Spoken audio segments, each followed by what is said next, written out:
Hey y'all, welcome back to our Colorado Rockies series on Out of the Park Baseball 22. It is February 5th, 2026. I have gone through most of the offseason, done everything that I basically wanted to.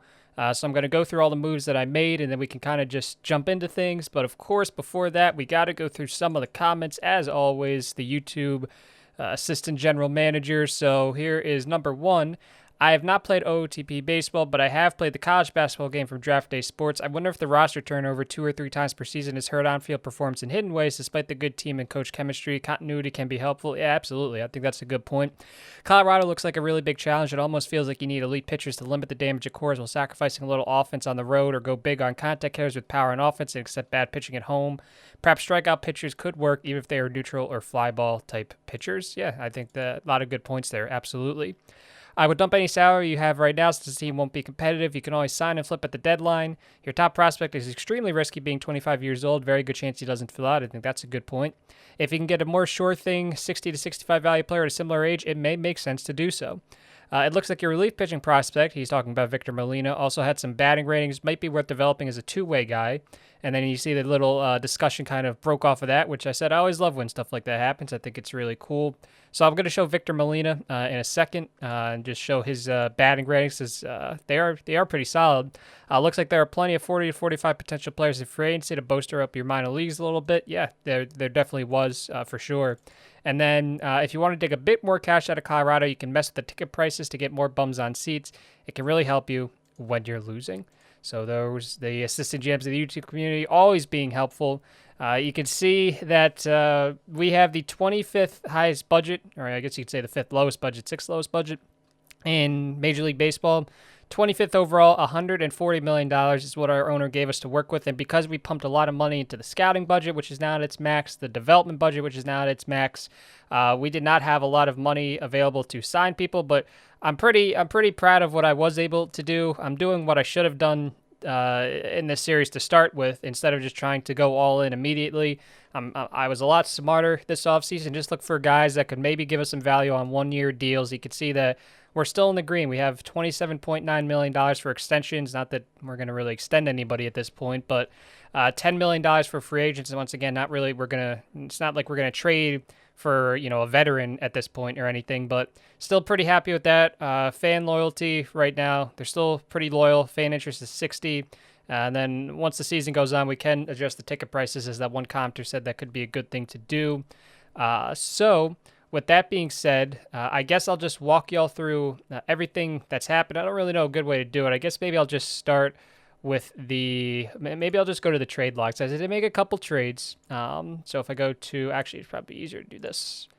Actually, it'd be easier to do this. So I don't remember the first trade that I made off. Here it was, yeah. So, now it's down. It's this. Okay, so the first one I made was this Luis Garcia one. I did decide to trade Luis Garcia just because I did not think there was a reason for him to be on this type of team at this point.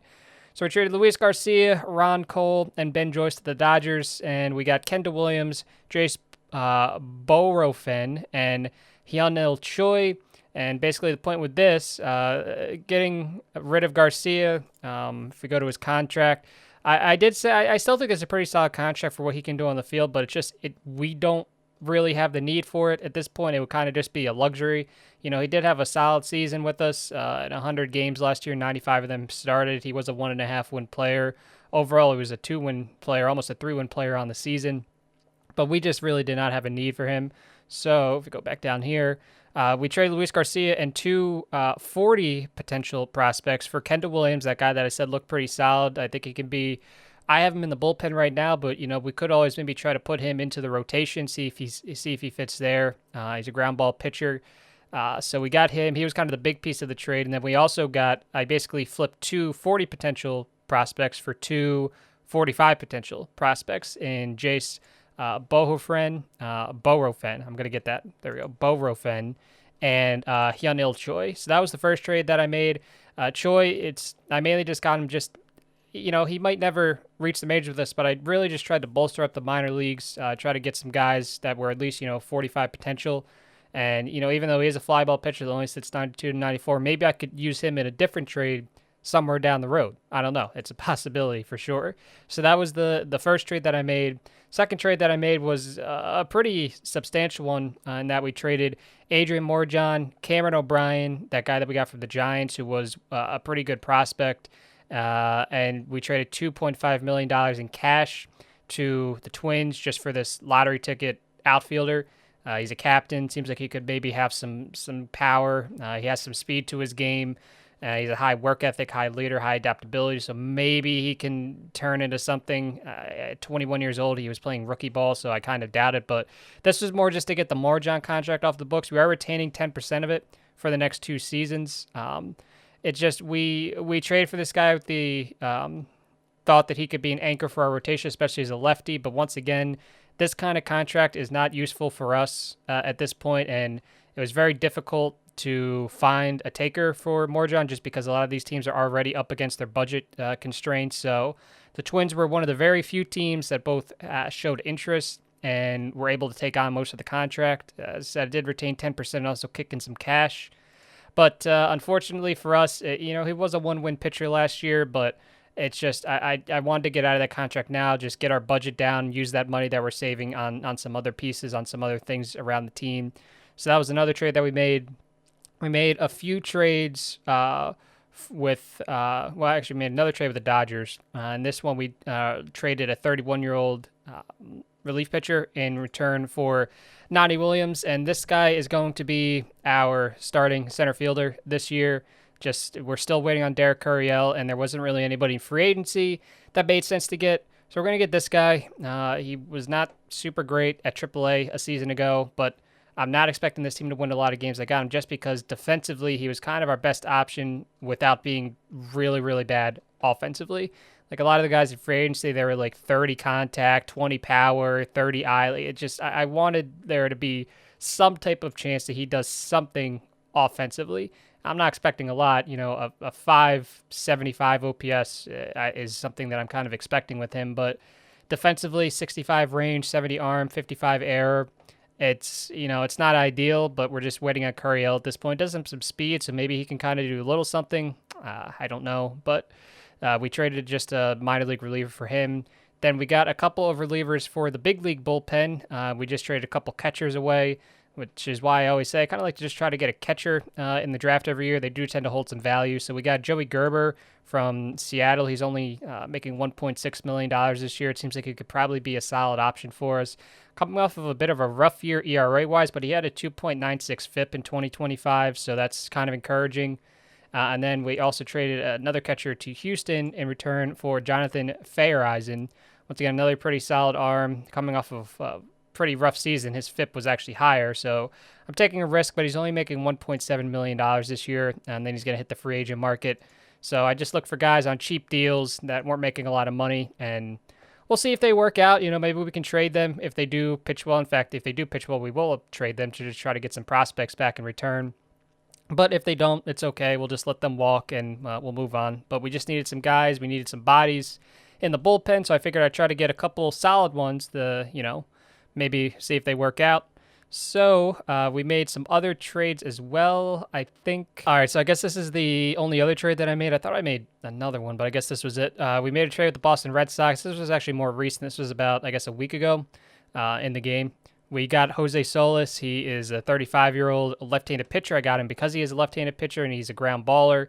I'm not really expecting too much, but in terms of our starting rotation, I just wanted a guy that could eat some innings. And you can see he's normal for injury proneness, so I just need him to go out there every fifth day and just throw the ball and hopefully eat enough innings for us that way we don't have to stress the bullpen out. You can see that they are going to retain 50% of his contract, so I think we're only on the hook for like $2 million of it, of the 4.5. So that was good. Just another cheap deal. And we gave them Brandon Birdsell, who has never really quite gotten it together for us, which is unfortunate because I really wanted him to work out. But it is what it is. So those are the trades that we made. And now I'll go through the lineups and the pitching staff to show what we did. So if we go into the lineups here, you can see that we have a lot of new names here that were not on the team last year. Some of the same names, but some different. Thairo Estrada was a guy that we signed to be our starting second baseman. You can see that defensively, he should be able to play pretty solid second base. He's also got some pretty solid batting grades as well, 60 grade contact. He does have some pop in the bat. He can avoid strikeouts. He's able to run the bases pretty well. He is a ground ball hitter, which isn't super great.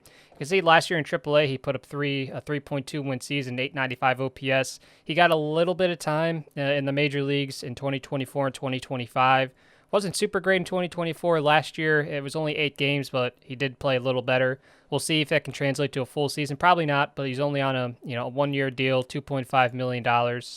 So if you take a look here at the scouting, I basically tried to look for guys that could maybe return some value, but also when I looked at these scouting reports, like it says Estrada looks like an average Major League Baseball starter. So if I saw that line, I figured, average would be good. Like, I'm fine with somebody who's just an average Major League starter. So Thairo Estrada is going to be our second baseman this year. He's a righty. Here you have Chacon. He's going to return. He's going to bat second in the lineup. I really hope that contact grade comes around. OSA seems to think it could get up to 60. Our scout thinks it'll only get up to 55.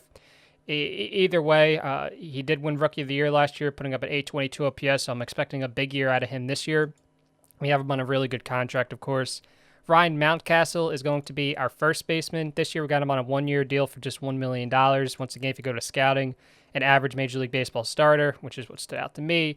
65 grade contact, 55 grade gap power, and home run power. OSA is a little less happy with his contact, but still 40 grade eye, 50 grade strikeouts. I think he could be a solid first baseman for us. Defensively, he's not much to write home about, but you can see in 2025, he put up a 701 OPS. I mean, he's been pretty solid. He's not been the best first baseman by any stretch of the imagination, but I think especially playing half of his games in Coors, he could probably be a pretty solid option for us there. I mean, if he could give us what he did in 2024 when he hit 30 home runs, over 100 runs, I mean, he might knock it over 100 runs batted in, but I felt that, he could give us some good offensive production out of the 3-hole in the lineup. Hunter Bishop, that was the guy that we traded for in the last episode from the Boston Red Sox. So hoping for big things out of him with that 65 grade power. And the 5th spot, we have Michael Chavis. He's got another former Red Sox. He is going to be our third baseman. Low leader, high greed, high adaptability. I mainly just got him because he had a 60 grade arm, and that was kind of the best option that I found, while also being able to hit the ball, because our lineup was looking a little rough. So I just wanted guys that could maybe do something offensively.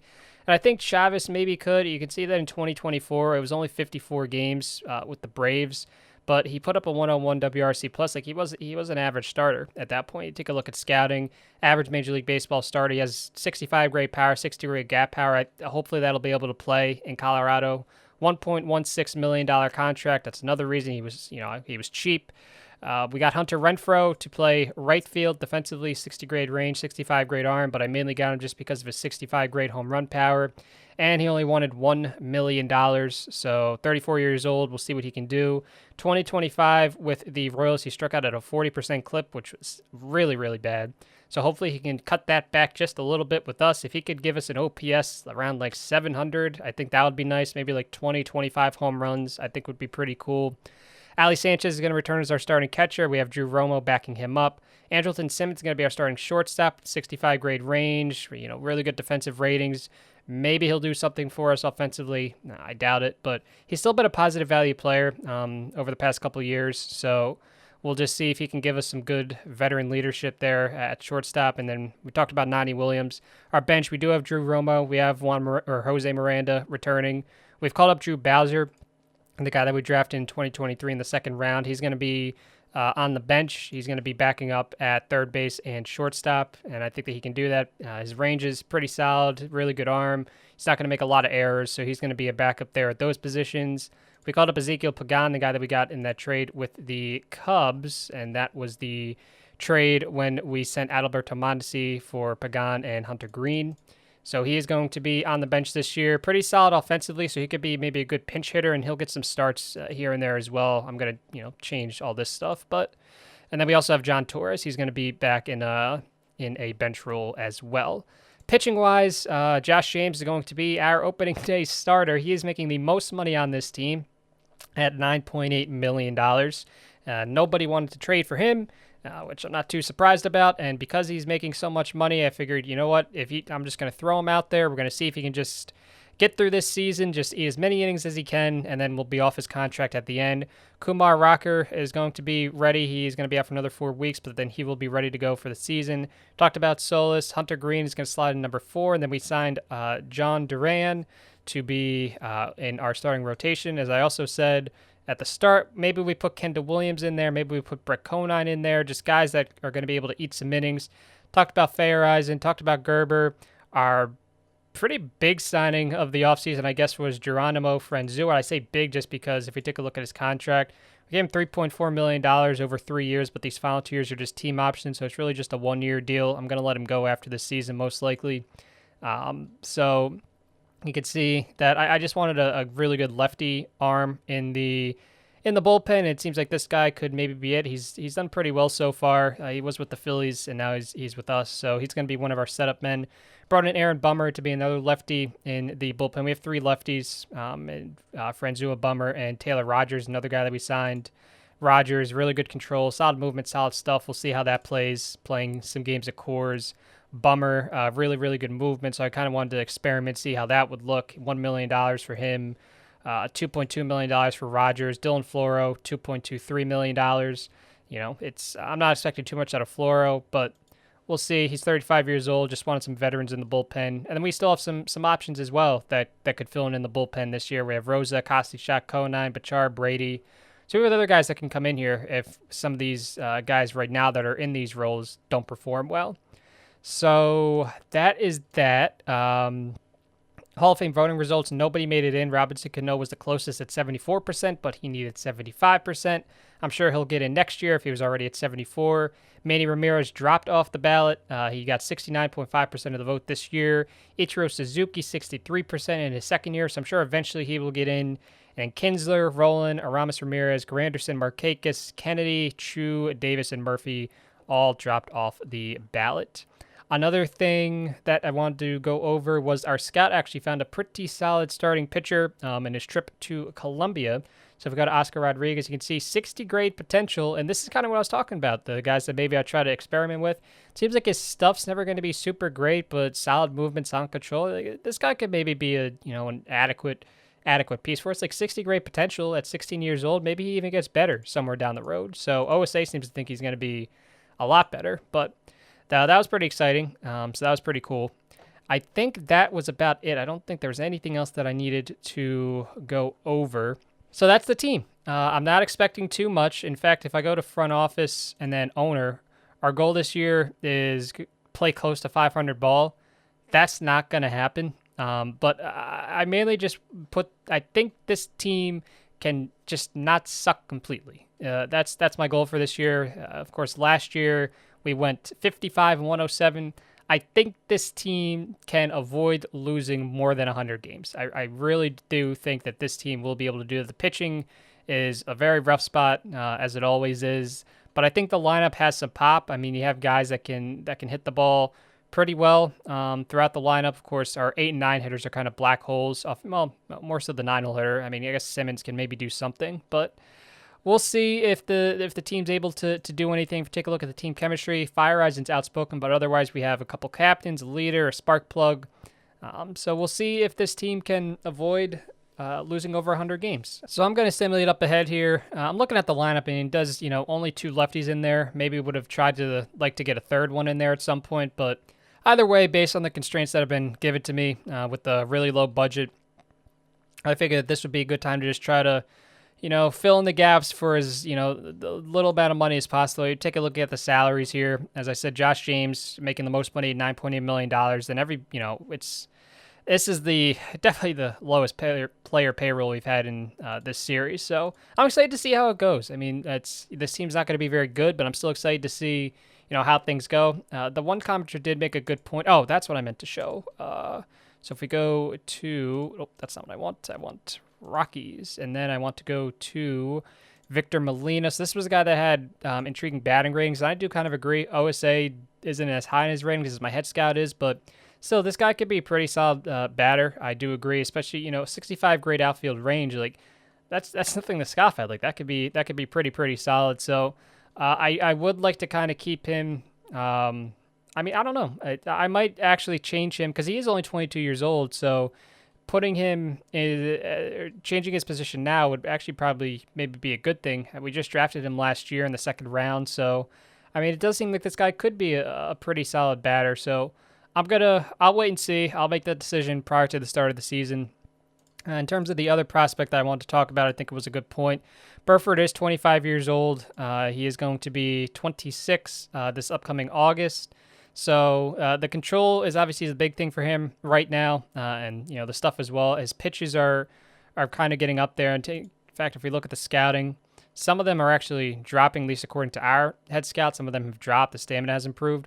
So even though he is the number one prospect in baseball, I do agree that if there was a package that came along to where we could get a better player that's more of a sure thing, I wouldn't be against that. So that's something that I'll explore, certainly. His ETA is 2027, which is a little rough, but either way, he's still a good piece to have in our back pocket. Whether we keep him, whether we trade him, we could definitely get some value for him somehow. All right, it is officially opening day. Your opening day roster is set. We have the 26 players that we wanted. Thursday, April 2nd, 2026. We were lucky to not suffer any injuries in spring training. We were actually tied for the second best record in spring training. So take that for what you will. Of course, it doesn't really matter, but it was still cool to see us being successful at some point in the season. Of course, I assume that we're going to end up peaking too early, and we're going to be very bad for the rest of the season. But we went 18-10. We were tied for the second best record with the Dodgers. The Pirates went 19-9. They had the best spring training record. So if we take a look here at the Mail News season expectation, a reminder that you should at least try to stay close to an even record. I don't know about that. The top 100 prospect list, Burford is still number 1. Jenderson Zapata has jumped up to number 5, which is really good. That control just needs to come around, and then he is going to be a very good guy to have in our rotation. And then there's the rest of the top 10 for you right there. It seems like Edwin Diaz has finally signed. I was going to say re-signed with the Mets, but he's gone to a couple different spots. He was with the Phillies and the Cubs and the Angels, back to the Phillies, now he's back to the Mets. So congratulations, Mets fans. One other big thing of note, if I go to my prospect pipeline and I go to Colorado, where is he? Victor Molina. I did change the position, so now he is a left fielder. I did, I think it's just easier to find bullpen pieces like this in the draft, but it seems like this guy could maybe be a pretty solid bat. If we go to his scouting report, has a high ceiling, projects well on the field and at the plate. Very good defensively, so we'll see if he can make it work as a left fielder. I'm excited to see if he can, but we will just have to wait and see. Right now, just the 10th prospect, top 10 in our organization. So with that being said, here are the lineup, the rotation, and actually, let me just do this. Go to Josh James. There we go. And so that is that. Cameron Burford is going to be starting in Double-A. All the guys are where they need to be. So I'm excited to see how this team can do. I'm not expecting a whole lot, but as I said, if we can just stay kind of respectable, I'd be happy. If we can just avoid losing over 100 games, I'd be thrilled. So let's see how this team does. Let's see if we can have a respectable first month of the 2026 season. I realized that we forgot to go through the preseason projections. We are 1 week in. We're 2-5. So the Rockies projected to go 74-88 this season, which I would be thrilled if this team went 74-88. I'm not expecting anything like that. We're supposed to score 767 runs, allow 829. Top 10 hitters in the National League, we are not supposed to have any of them. Now, of course, not supposed to have any of the top 10 pitchers. Looking at the rest of the NL West, the Padres are supposed to go 97-65. We'll take a look at them. So they still do have Fernando Tatis Jr. there, of course, Trent Grisham, Ha-Seong Kim, Bryson Stott. So this team really hasn't changed too much from previous seasons. They've kind of kept the core pretty much the same for the most part. Who is Griffin Conine? Okay, so that's a guy that they got from. That's right. Yeah, I knew that name sounded familiar. So they got him from Miami, and it seems like he's been pretty. It seems like he's going to be a pretty solid addition for them based on what his batting ratings are. So that's a good guy to have batting number 3 in the lineup. Dodgers supposed to go 81-81. This is definitely not the Dodgers that started the save off. This is a rough Dodgers team. You take a look at their lineup, they still have Gavin Lux, they still have Cody Bellinger, Giancarlo Stanton is now there. He has not really given them a whole lot. Nick Maton is their starting third baseman. DJ Peters, Corey Seager is still there. Yeah, this is not the same Dodgers team from before. Julio Urias is their ace. They have Dustin May, Josiah Gray. Yeah, this team is not really anything special. Even the bullpen's not super great. Yeah, I don't think they're going to go 81 and 81, but that is definitely not a very, on paper, it's not a very talented team, at least compared to what they were before.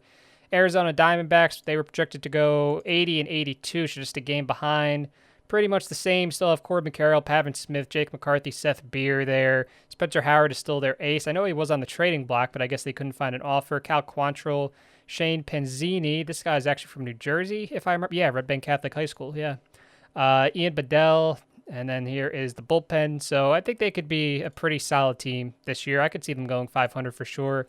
San Francisco, of course, the team that has Jack Leiter. They now have Jack Flaherty, Gregory Santos. Looking at their lineup, names that won't jump off the page, but this Drew Jones guy I think is going to be really good. Look at that. He's going to be really, really good defensively. If he can just hit the ball well, they are going to have a stud in center field for a while. Cody, yeah, I mean, the lineup doesn't jump off the page. They still have Joey Bart, who is always on the trading block. Connor Cannon, 70 grade home run power. Wow, but he is fragile at 27 years old. Yeah, we'll see how Jack Leiter. So last year, Leiter, he did all right. A 4.08 ERA, a 4.04 FIP. This year, he's made one start. Yeah, so we'll see how he does, of course. He's always going to be in our division, so we can always see how he's doing. And here is the bullpen. So, yeah, it's a pretty solid team to start off well. 5-1. Said we are 2-5. We did suffer a big injury already. Josh, if you want to call it a big injury, Josh James tore his UCL, so he's going to be out for the season. So we called up Denny Brady to start. We have a couple other guys down in AAA that we could call up. Maybe even Burford gets some time there this year if he develops a little quickly. Zapata, if his control comes around at some point, maybe he makes an appearance in the rotation. So we have some guys that we can throw in there, but right now, 2-5 to start the 2026 season. All right, it is May 7th. Your Rockies, surprisingly, 16-16, 6 games back in the NL West, 3 games back in a crowded wildcard race so far. The team has surprisingly been pretty solid so far for the most part. We have suffered, a pretty solid injury there with Ali Sanchez. He tore his quad, so he's going to be out for another 4 weeks. So we did sign Max Stassi to be the backup to Drew Romo. Romo just suffered from back spasm, so he's going to be, day-to-day for a couple days here. But Romo doing pretty well so far. He might hold on to the starting job even when Sanchez comes back. But yeah, overall, the team has done pretty well. In fact, if we go to the schedule, we started off a little rough. You can see that we lost 3 out of 4 to the Giants. We lost 2 out of 3 to the Rangers, and we got swept by the Mets. But then we kind of started to turn things around a little bit. We took 2 out of 3 from the Giants. We only took 1 from the Padres. We split with the Angels. We split with the Padres, but that was where we started a 9-game winning streak. So you see from the 25th of April to the 3rd of May, we didn't lose a game. So that was a 9-game winning streak, which is really, really cool. And then we just ended up losing 2 out of 3 to the Pittsburgh Pirates, who are a pretty solid team nowadays. But yeah, I was pretty surprised. 16-16 was certainly not what I expected, but this team, for the most part, is actually playing pretty well. The additions that we've made so far are paying off. If we go to the lineups and then sort by OPS, Hunter Bishop, the guy that we got from the Red Sox, is raking so far an OPS over 1,000, 320 batting average, 412 on base percentage, a 621 slugging percentage. He's been worth 1 win already, and he's stolen a couple bases, 7 home runs, 19 runs batted in. Chacon is having a really good sophomore campaign, a 992 OPS. 389 OBP, 604 slugging, also 7 home runs, 18 runs batted in. Michael Chavis is doing exactly what I want him to do, an OPS of 800, a good on-base percentage. I'm fine with that. Ryan Mountcastle, 768 OPS, as I said, something similar to that. 3 home runs, 15 runs batted in, a 286 batting average. So Tyro Estrada, he's hitting over 300 with a 347 on-base percentage, a 759 OPS. Andrelton Simmons even has his OPS above 700. Nani Williams, I said 575. His OPS is at 585, so we're not getting a lot of production there. Hunter Renfroe, we're really not getting a lot of production at his spot in the lineup right now, but with a 185 BABIP, I'd like to think that maybe that'll kind of regress to the mean a little bit, and he'll start to get a little more lucky. He'll start to hit the ball a little better.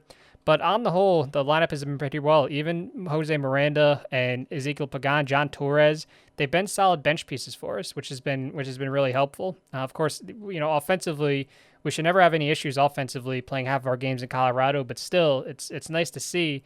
And pitching wise, the teams, it's not doing too bad either. You can see we're 6th in starters ERA, 13th in bullpen ERA, 4th in FIP, 1st in pitching WAR, 7th in strikeouts. So the bullpen has been a little rough so far. Joey Gerber has not been as good as I thought he would be. Although 4.33 FIP, it's still a little early. It's still a small sample size.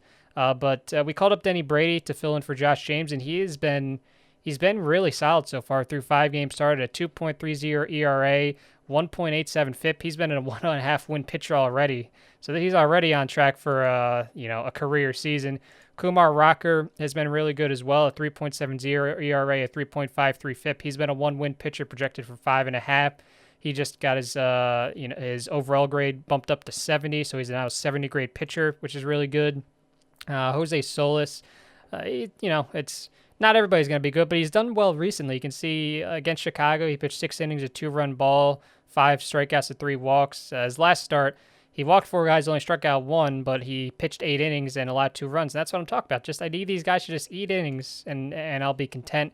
Hunter Green has been a really nice surprise so far. Through 6 starts, he has a 3 even ERA and an even better FIP at 2.34. He's been a 1.5 win pitcher, which is really nice. 24.1% strikeout rate to just a 4% walk rate.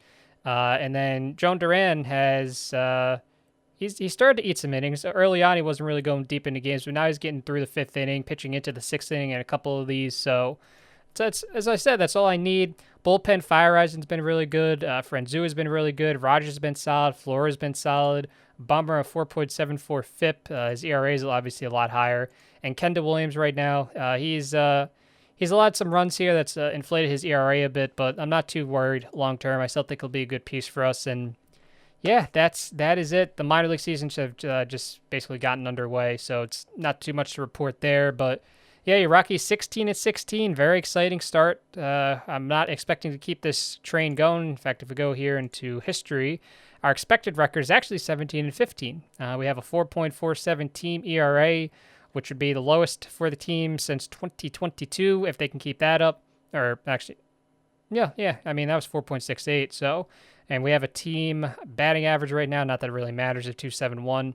But I think we are on pace to have a good end of the year balance. If we go to front office and owner, you can see that he wants us to end with $20 million. We're projected to end with $34 million. So I'm sure he'd be happy about that. So yeah, that is pretty good. All good news here so far out of Colorado. Not really expecting too much out of the season, but a solid start to the year. We've been respectable. So I want to thank y'all for watching this episode. I'll catch you guys again next time. Hopefully we keep playing kind of well and, putting out a respectable product on the field. So thanks for watching, guys. I'll catch you guys again next time.